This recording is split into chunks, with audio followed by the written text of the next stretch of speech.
ठाकरे बंधूंचा विजयी मेळावा वरळी डोममध्ये होणार आहे। आताची महत्त्वाची बातमी, ठाकरे बंधू विजयी मेळावा कुठे घेणार 5 तारखेला याकडे सगळ्यांचं लक्ष लागलेलं। अखेर ही जागा जी आहे ती ठरलेली आहे। अनेक जागांची चाचपणीही होत होती, मात्र आता वरळीच्या डोममध्ये हा विजयी मेळावा होणार आहे। दोन्ही ठाकरे बंधू एकत्र येऊन या विजयी मेळाव्याला हजेरी लावणार आहेत।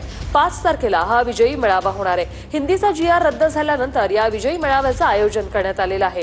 मोर्चा रद्द केला गेला, मात्र विजयी मेळावा होणार असं सांगण्यात आलेलं आहे। 5 जुलैला मराठी विजय दिवस साजरा करण्यात येणार अशी बातमी जी आहे ती छापण्यात आलेली आहे।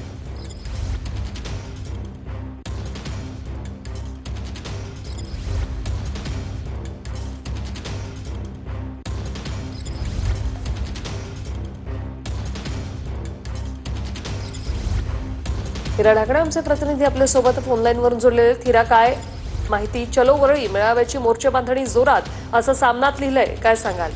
नक्कीच हा शिवसेनेचा विजय मेळावा होणार आहे। त्या ठिकाणी कुठलाही झेंडा नसणार असं दोन्ही पक्षांच्या वतीने सांगण्यात आलेले आणि त्याची जागा ही वरळी डोममध्ये फिक्स करण्यात आलेली। दोघी पक्षांची बैठक झाली। बैठकीदरम्यान हा निर्णय घेण्यात आला की त्या वरळी डोममध्ये हा मेळावा होणार आहे।